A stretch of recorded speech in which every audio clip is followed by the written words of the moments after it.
again, this is about Expo. This is about startup companies and so each of you talk from your lens, from a state, from facilities in the state, and and I'll start with you, Shalonda.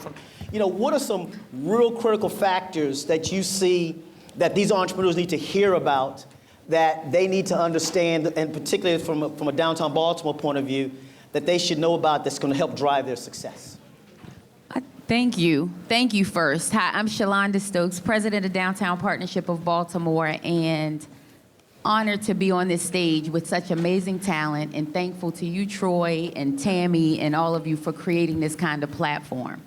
I think the governor said it, and I was attended the session just before, where I can't remember if his name was Bob Ackerman. Yes. Bob Ackerman. Said it too. I think that there is a culture that people follow. Right. And we talk about, when you think about entrepreneurship, people talk about, you need access to capital, you need you need all of this. There is an ecosystem that we're creating here that is a collaborative ecosystem that starts with our governor. And you saw it on here, and you could hear everything. He was not in that session before, but everything that we talked about in that session, from the culture that was needed to being very specific about leaning in on our major assets that drive economics, that creates the ecosystems where our entrepreneurs can thrive. And that's what we're building. They want to be in a place where they know they can not only get the money, but we're a small enough city that they have access to us and them and whatever you need to be successful here. And that we're going to make sure that we're building our laws and working together in ways that it fosters that and it makes it easy to do that. From the state on down, Downtown Partnership included, and we have, and I know I won't take all of it, because when you give me a mic, you know what happens. But good, we'll girl. do that.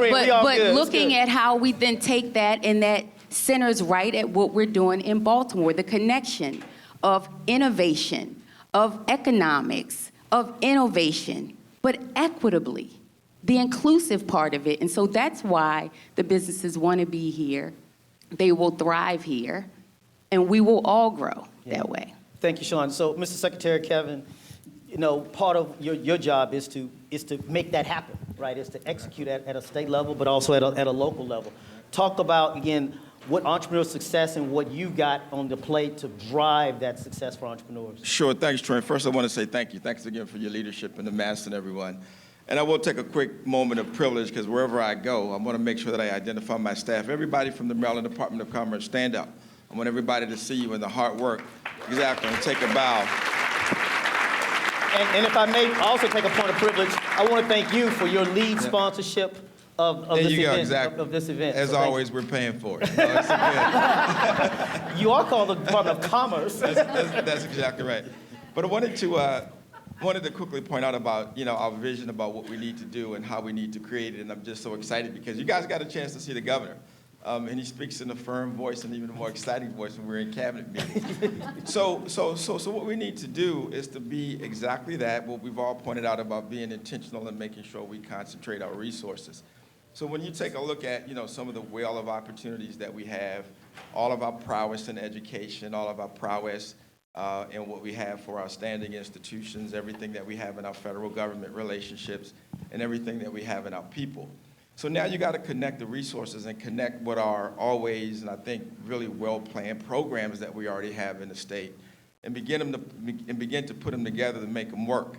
One of the things that I will challenge everyone in this room to go to any other state and go to any other community and see what small business financing programs that they have that can compete and that are potentially scaled in the way that we have in Ms. BIDFA. I think some of you all know the Maryland Small Business Development Financing Authority. Look at the opportunities that we have in GOBA and what we do in our small women, minority, and investment-owned opportunities. We are #1 in the region, and not #2, not #3, #1 in the country for what we do for our financing programs in terms of starting small minority and women-owned business. That is not to be taken for granted. So when you're able to put that together, that's where the intention comes to make sure that you're able to invest and connect in those startup and small companies. Entrepreneurship is #1, I think, on one place about ideas, but then it's about, in part, making sure that you're able to endow and what I call create a playground And creating that program needs to make sure that you have access to that capital and then access to support and professionalism to be able to do that. And I've characterized it as creating a playground. And so we have to invest and create this playground so we can organically create itself and make sure that we attract our investment capital. Because I want to be really, really clear. The state and what we do in terms of making sure that we promote private investment and create jobs in the space that we have, we are an initiator of it. We have to make sure that we are the force multiplier in the process. And once we set it, that it can organically grow. And it organically grows by the signals that we send from the maturity of the companies that we have, and everybody begins to see that we're able to have them turn the corner. I think we've done really well historically what we've been able to see, and we got all the numbers behind it. I think Bill, my good friend Bill, talked about us being 10 in investment. Well, we're number 1 in R&D, okay? And so if we own the business, there's a clear right to win, and then we have to make sure that we, in the spaces that we have, put together a will to win. And a will to win is making sure that we work with each other, that we put together and take advantage of being one of the most diverse states in the country, and make sure that we put it together and build that kind of economy that we want. And that's what we need to do when we talk about the intentionality of it, about starting those small businesses and making sure that they grow. And again, this is the last one. The governor talked a lot about growth. It's critically important that it happens for the long term in the future of not only the Maryland economy, but I believe in the American economy. In order for it to get to be in the place where it needs to be, not only do small business have to get created and spawn, but they have to grow and they have to scale. And once you get to a certain point, you really have to be super intentional and super focused about where those resources come from, where the professional help comes from, and where everything else in the ecosystem begins to put it there. I don't think any of us are afraid of microphones on this panel, right. So I'll put mine down for now. That's all and good. get off the soapbox. And, No, I appreciate you, Secretary. And for that transition to Tom, as if you don't know, Secretary Anderson is one of our board members at TEDCO, and we had some folks from the counterparts of us in Virginia come and speak to us last board meeting, and we look at the scale of the investments that we're making at the state supporting TEDCO versus what you're doing in Virginia. It's magnitudely different. Correct. And so you're right. So Tom, I guess on that, if folks don't know, this is an interesting relationship. So where we focus on, equity capital, Tom's focus on investment capital that goes into facilities. So it's investment capital, but focus on facilities. And at the end of the day, all of y'all need to work somewhere.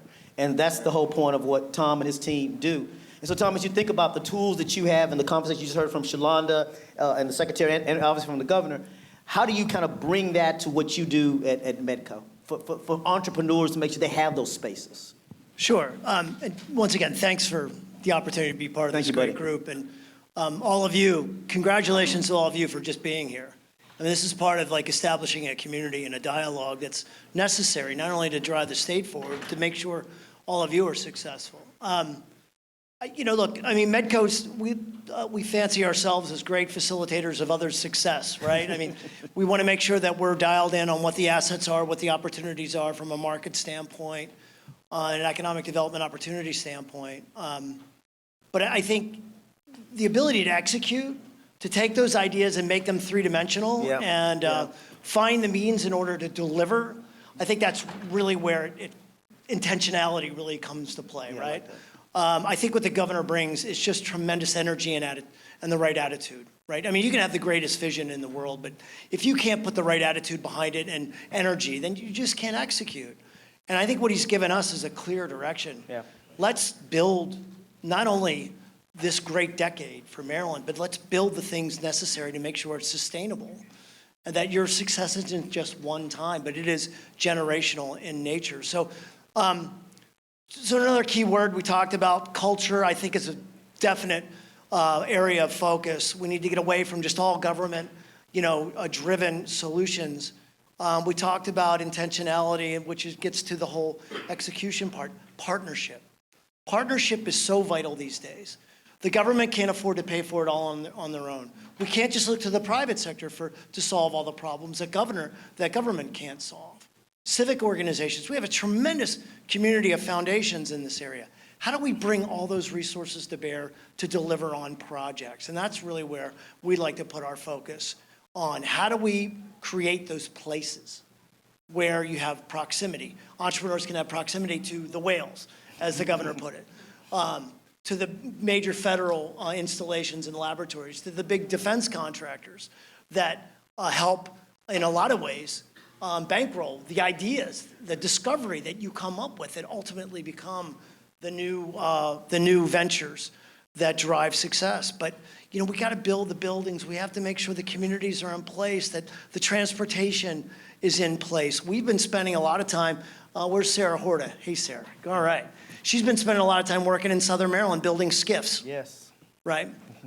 Where is Candace Dotson-Reed, our new chief of staff with Medco? Yeah, where's Candace? Well, I tell you, she's probably out there busy because she's in charge of a lot of our MBE and minority enterprise engagement activities. Last year, we invested $32 million in the engagement of minority enterprise in our projects. We achieved 35% engagement in all of our construction projects that we had to manage. This year, so last year we did 32 million. This year we almost doubled that. Wow.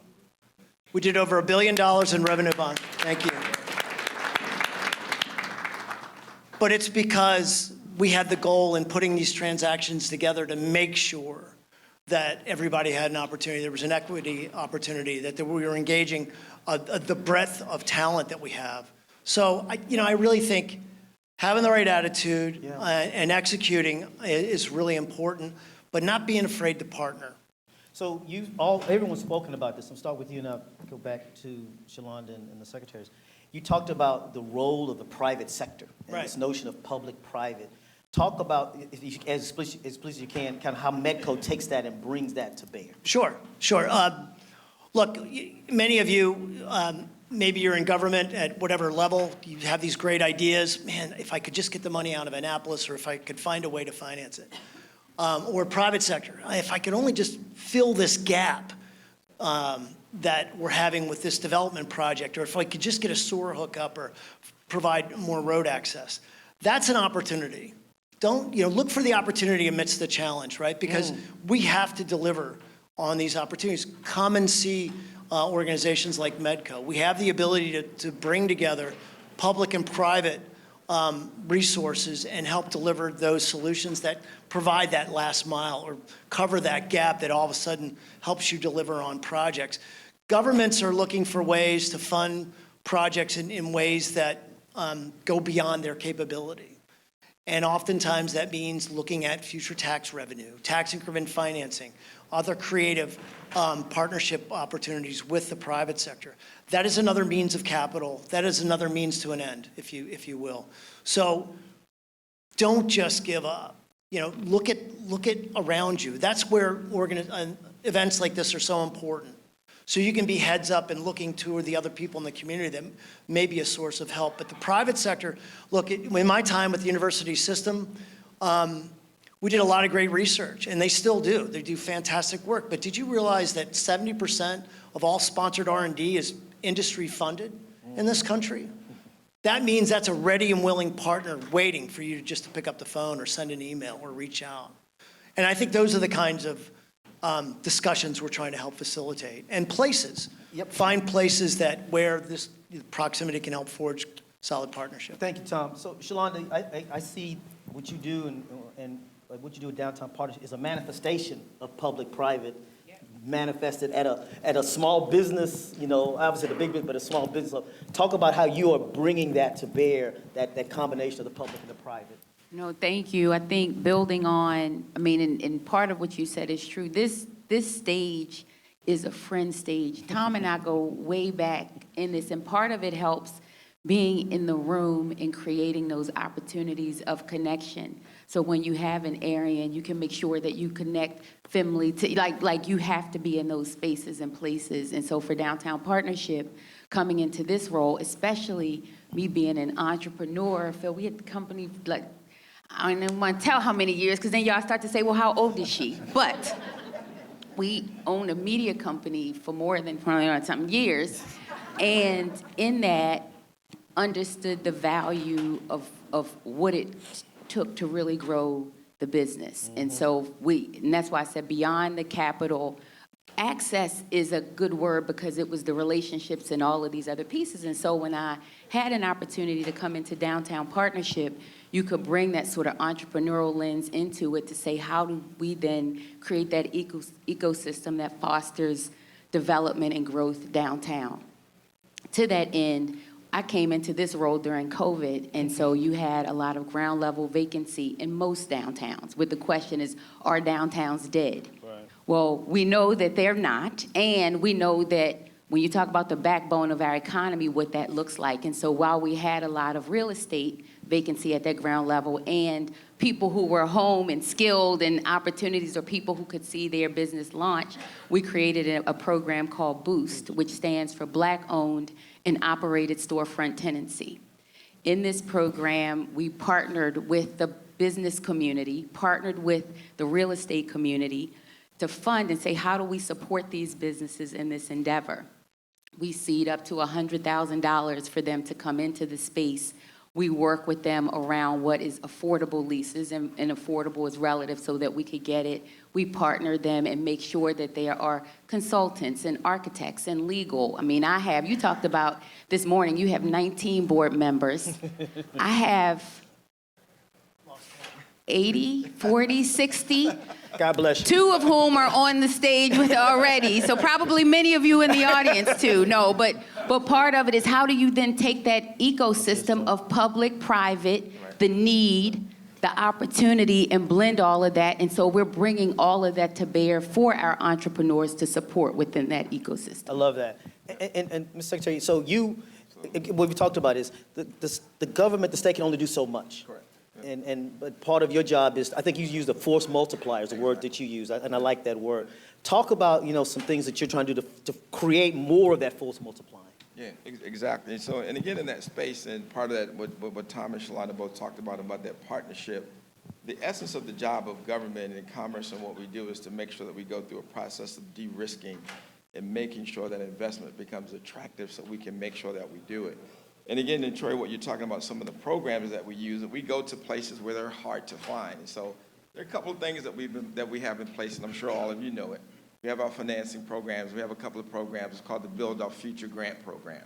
So it was an opportunity where we had to go out and find and identify companies and do great research, where we could do a shot in the arm, where we could become a force multiplier by making $2 million awards in special companies and taking a look at it. That is the process of making sure that we energize and we exercise and try to push forward companies. I see my good friend Mike Aliazzo out there. Mike, right, he was right here. Exactly, right in the front. And we always talk about how important our manufacturing sector is and how important it is to our overall economy. We have a manufacturing 4.0 program. Obviously, we could do a lot and we want to do a lot more. But again, those are opportunities where we use that program in a very specific space to give out $500,000 grants, to create opportunities to say, okay, where it's hard to come by, where it might be difficult to organically grow, we use the states and the public resources to begin to push that forward. And I also want to engage and put a huge plug in for what are our big international opportunities. And I'm not sure if everyone realizes in the entrepreneurial in the space, that where we are, and do not forget that the United States government is still the best economy and the biggest bet in the game in the world, and everyone around the world wants to come to us to get in. So we have a global gateway program where we're actually able to work with foreign companies to do what we call give them a free test ride, and we're also able to use our companies to see where there might be opportunities internationally to begin a part of what you do and part of your prospecting. So again, where we utilize the state's resources, that's the point where we want to make sure that we create these systems and we become the force multiplier and we de-risk it so you guys can grow, get the help that you need, and then also become in a space where we can scale. So that's what we're talking about in partnership. And I think, I would love to make sure that everybody in their space and as they grow, understand that, as you grow and as you provide the work, the capital will come, and it's the job of us to help do that, to help position you, to make sure you grow and get in that position, to make sure it's attractive so we can bring all the opportunities to balance out what will be that great ecosystem to make sure not only that it creates and gets done well, but it gets done well for the state of Maryland. So those are some of the things. So each of you kind of touched on this, and this is why when we first talked about maybe doing this, and we pivoted a little bit because of the governor, but he even spoke about it. But talk quickly about that intersection of innovation, entrepreneurship, inclusion, and technology, that intersection that sits there, and what each of you, Tom, I'll start with you, kind of what you're doing to make sure that everyone participates, taking advantage of the technologies, particularly some building tech or construction technologies that are available, but making sure that at the end of the day, you still got to meet economic development goals. Right. Well, I mean, first of all, Kevin, thank you. I mean, de-risk, I think, is really the operative term. We can talk about opportunity and assets all we want, but how do we get forward movement, right? And you have to find ways of saying, we recognize there's an opportunity. This is what we're going to do to help catalyze activity. So, that intersection, I mean, you look at a lot of what we already have, and you take appreciation for the fact, like the impact of the port on the global economy and on the regional economy. You look at the universities and the tremendous things that they're doing, not only in the areas of research, but in communities like West Baltimore and East Baltimore. I mean, the housing opportunities, the jobs that are being offered for those folks. So I think what we're doing is just, again, head up, look side to side, you engage our partners, and then we look for ways to de-risk these opportunistic ways of investing, of bringing in other sources of investment capital to really make things happen, where, that is a privately funded office building on a university campus. But maybe Medco's doing some bond financing in a creative way, much like they've done in Atlanta when they created Tech Square around Georgia Tech. They've done it in such a way where Stanley Black & Decker could be right across the hall from the Dean of Engineering and take advantage of faculty and student talent. So we're doing things like that where we're looking at innovative ways, not the ways that we've always financed projects. We're looking at different innovative best practices and bringing those to bear. And then we're bringing in folks in the community that we know have the talent and the resources. We're introducing them to one another because maybe collaboratively or collectively they're even stronger. And then we're putting those resources to bear to projects. And we're making sure that we're delivering the best possible facilities like we do in our student housing projects. We're offering the best possible housing opportunities for these students, much like at Bowie, the Entrepreneurship Living and Learning Center. We're doing it the best possible facility at the lowest possible cost, right? And Candace, I mentioned her earlier, she's working on this concept called the Medco Academy. And not only are we engaging minority enterprise in a way that's really meaningful and transformative, but now we're starting to look for ways, how do we help increase access to capital? How do we help with other certifications, other ways to help deepen and widen the pool of minority contracting firms in the area. So let's start with what's going really well and look for those opportunities to leverage strengths. Got it. So Shalon, I'm going to take that question, but pivot, just add a little bit to it. Not trying to make too political, but there's clearly headwinds in thinking about this and having some of these types of programs. How are you thinking about that? What strategically and tactically are you thinking about as these headwinds, again, to allow that intersection to stay focused? No, that's a $1 million question, especially when you say political without political, and we know what we mean about political. I think there are a couple of things, and we've said it. I want to build on your first question about the intersection, because the answer to all of them is going to be that intersection. Like we have to build the alignment around this is our target and what is the best way to get there. Who's the right team to send in at this point in time? And how do we align? I say all of these things because I feel like we are in our best position now where we are starting to get lanes of alignment. We know what Downtown Partnership does clearly. We know where GBC is building the framework. We know where BDC is. Like, we are starting to align here, and that rolls up and out. In our ability to do that, that's where we're now creating this laneway that I think we have not been here before, but that's where we need to be. And so as we move forward to how we do our next, we know we may not be able to rely on as many federal dollars. Maybe there are players, maybe the private sector stands up in a way that they move and we can do some things, and maybe government, stands a lot. Maybe now it's an opportunity for this community us to figure out how we fuel our small business community, our entrepreneurs in ways that we hadn't. When you talk about the culture of a Silicon Valley, what you know when you go there and you think what you go there is, I'm gonna make money. I know what, you know, we talk about in, exit, whatever, but you don't think debt mindset. You think asset-based mindset. That's a good point. Yeah. And that's what we have here. We have these amazing assets that we need to figure out what we need to do to help them flourish and grow and thrive in a time like now. Especially, we need everybody to stand up and figure out how we're locking arms. That intersection is the intersection. We need them to be in a room. I was so happy in the other panel when a gentleman stood up behind me. I'm on the Board of Regents for Morgan State University, so proud. But he stood up and we were in this, and he was like, yes, and we're talking about quantum and Morgan's designation and our goal to be an R1 institution. Like all of these things play and layer on the tech designation. It layers on, and what opportunities does that create for this group? It's unlimited. I love it. So, Kevin, you and the governor and everyone here has used the word intentionality. Exactly. Yeah. Talk about that intentionality again for that intersection and how important being intentional. And let me actually try different. How do we measure that intentionality? That's a good one. Excellent. Measure. That's the hard thing, and that's the 900-pound elephant in the room. We can build it, but the question is, how do you build it? And you have to build it the right way. And the governor sees it really, really clearly, you know, with the opportunity that we have and all of the resources and where the demographics are, how important it is for us to do it, especially on the inclusion space. Because if you do not build it right, we will still face a lot of the social ills and a lot of the things that even our most well-functioning economies and the unintended consequences create that when it does go well. So, you know, I start out a lot of times by telling people I am a capitalist. We are capitalists. We're in a capitalist system. But when you get that engine running and the engine starts going, there are a lot of unintended consequences that come along, and then you start having to play catch-up to try to recalibrate it.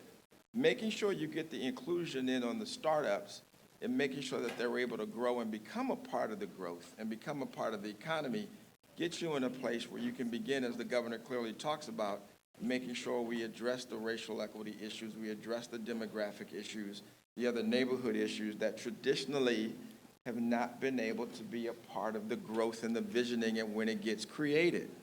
So that's kind of where that intersection becomes really, really important.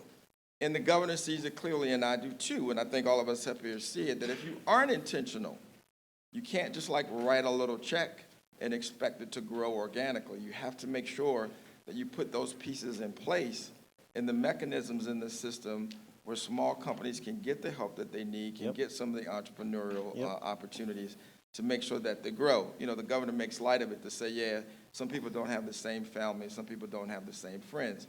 Some people don't grow up in an entrepreneurial opportunity and entrepreneurial mindset. Running a successful company is a culture and a skill set. Exactly You need to be really, really clear about it. You know what I mean? About being tough-minded and tough-skinned about what you do. It's not waking up and saying, oh, I want to go start a business, call the government, give me some money, and be okay. You can do it, but you're going to find out how inequitable it may end up being over a long period of time and fall into poor, what I believe are poor government programmatic responses of continuing to throw money and not having the metrics at it. Stop there and then talk about the metrics. So some of the metrics, I think you have to be really, really clear that you can see some of the data about when you get to points about where success needs to be. Oh, got 10 seconds. Where success needs to be, you know, in the startup phase. Yeah, because they waving back. They waving. But the metrics are that important, and you can't be afraid of it. You got to make sure that you see that when you hit these points of growth and hit these points of opportunity, that you have to respond, and you can't, you know, I have to make sure I use my words properly. You can't back away from it, and you can't not be of good courage and of good spirit to make sure that you want to do what you need to do in order to make it go and not begin, I don't want to, you know, waste resources, but resources are a bunch, but to make sure that we achieve the outcomes for what we have. And, you know, what are, you know, economics, and economics is the study of scarce resources, not super overabundant resources, scarce resources, about how we're able to plan it. Got it. So that's a response to it about what we do in the metrics and why it's important. And it's the last thing that I'll give again, because Again, if you don't do it on the front end, if you don't get it connected in that space, you know, we're going to be looking down the barrel of some of the same problems that we've been looking at for the same 20 or Look, 30 years. we could have chat it. No, bro, you good. Tom, Kevin, Tammy will beat me up later. Shalonda, Kevin, thank you all. Look, enjoy the rest of your time here.